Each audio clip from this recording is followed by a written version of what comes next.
What's up guys, it's Chachipower here to do a review of the XIG Fighter SS. I hope I'm saying that right because it is does start with an X there. And it's the UX-02 from Bandai. And it says here Ultride Mechanics World and a couple of other English things going on there. This is not my first review of one of these sets. As you can see here, it is from the Ultraman universe, Ultraman Gaia to be exact. And it's not a series I have bothered to watch, so I cannot get into detail of the show. Hopefully maybe some of you making comments can explain a little bit more of what's going on. But I'm here to do the review on the actual toy, which is this here. It's a fighter. You'll see it does have a container mode. It is a container mecha.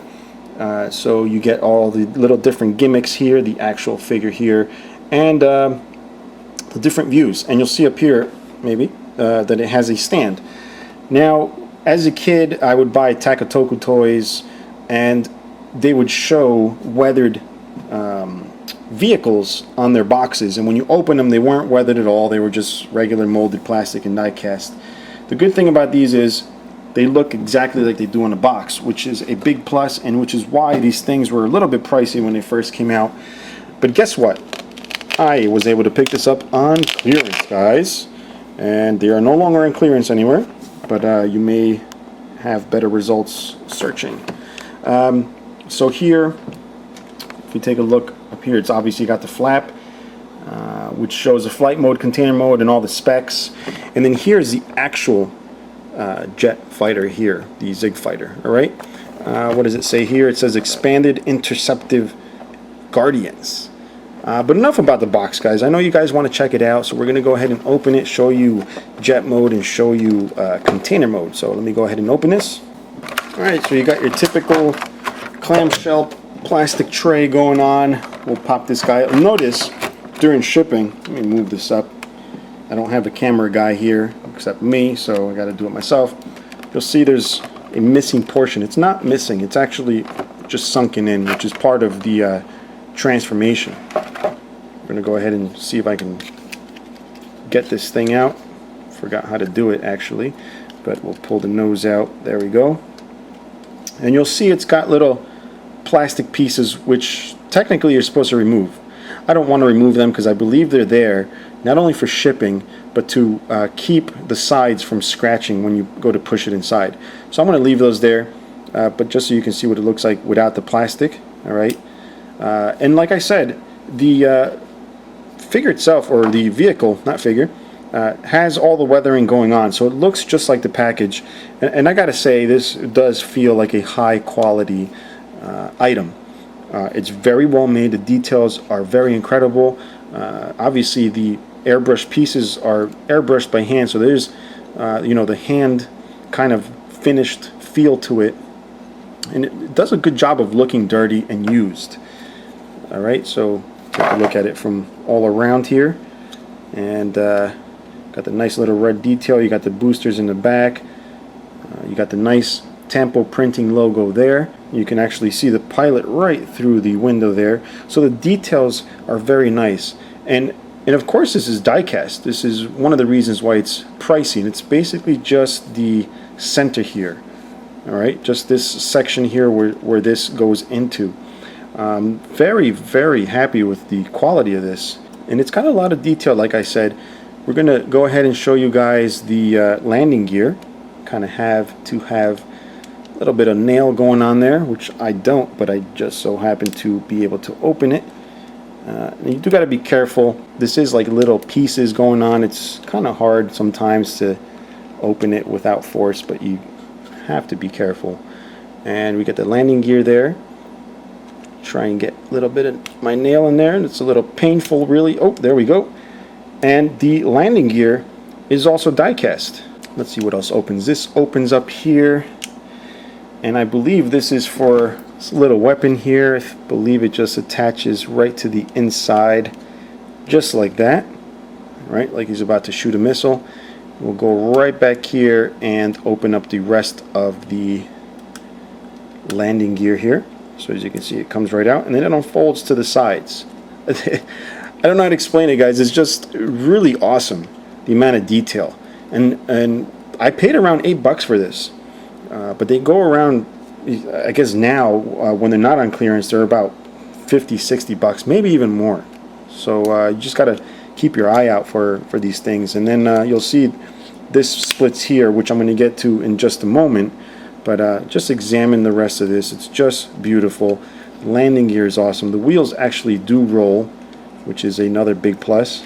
And then you also get the stand here, which I will open up right now just to show you guys what it looks like on the stand so you can display it. And the stand is easy enough to put together. Here it does have the plaque here that says XIG Fighter SS. It's not a metal plaque, it is just chrome with black background, which is a nice touch. It does make it look like it's a cast piece. Go ahead and attach this like so. Move this up. And we're going to look for the attachment piece, which is this right here. Apparently it just slides in, and as you can hear, it is a ratcheted stand, so that's excellent. And then I believe this just pops in like that. There you go. So you can pose it any which way you want, even with the landing gear down. This also should ratchet to the sides, and I was right, so you can actually have it flying this way. So really awesome way to display this, and again, it looks excellent, guys. This is beautiful. Now while we're here, I did want to show you another little gimmick, which is the opening of the cockpit. It seems I can just grab the sides of it and it'll open, but you do have to have teeny little Japanese hands. There you go. So I've gone ahead and opened it up, and you'll see a little pilot in there, which is not the most highly detailed thing, but it is detailed. It's got the little different color uniform and the helmet. I can't really see the helmet detail up front, but very cool. This is a nice way to display it. And we're actually not done with the review. There is the container mode, so I'll show you guys the transformation for that, which is relatively easy, but still a cool feature. Now, since we're going to go ahead and transform it, I did want to show you the instruction book it comes with, and I'm sorry if the lights are washing this out. Let's fix that for a second. There we go. It does show the stands and the transformation. Again, this is the finished mode, which it's just really folded up, but it's called the container mode. Really wish I could tell you more about the whole container thing, but we're going to go ahead and show you how to do this. Now, first things first, we want to make sure the landing gear is stowed away, so make sure you do that first. All right, and then close the little doors. What makes it a little easier to open these, they don't just open, you got to sort of open and pull out so they can fold out to the side, so that might help you guys a little bit. Remove the missile if you haven't so already. Close these also slide out, so you got to push them in a little bit when you close them. There you go. And then fold in this gear here and pop it in, and then these just fold in normally, and then also this little back door opens also. Push that in. So now we have everything set. We're going to push the nose in. Now if you remember in the beginning of the video, I was kind of fishing out the nose, and then you saw me looking at the back because there was something in the back that I did remember allows you to push the nose out a lot easier, and it's this button right here in the center. Just pushes it slightly where you can just go ahead and grab it. So it's not so much a spring-loaded mechanism, but you push it in, and then it allows you to grab the nose. So we're going to continue on. After we push in the nose, then we're going to fold in the fins here in the back down this way. Then we're going to separate these two halves here like that, and they are like on ratchet joints. Just bring them around, separate these, bring them around, and you notice the, oops, got to make sure the fin stays down. You notice the wing pieces here do go over that one, and then do the same with the bottom. And that's container mode, guys. That's it. That's the transformation. Don't know what this does, but it's a container mode. Maybe it goes into something else. I don't know.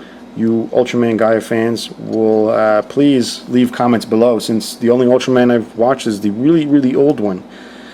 So that's it, guys. Hope you enjoyed the review. If you have any questions or comments or anything to add to this video, you know where to leave it down below. And if you want to see more, subscribe and whatever. I do have another review coming up of the red version of this very soon, so stay tuned for that. Until next time, guys, bye bye.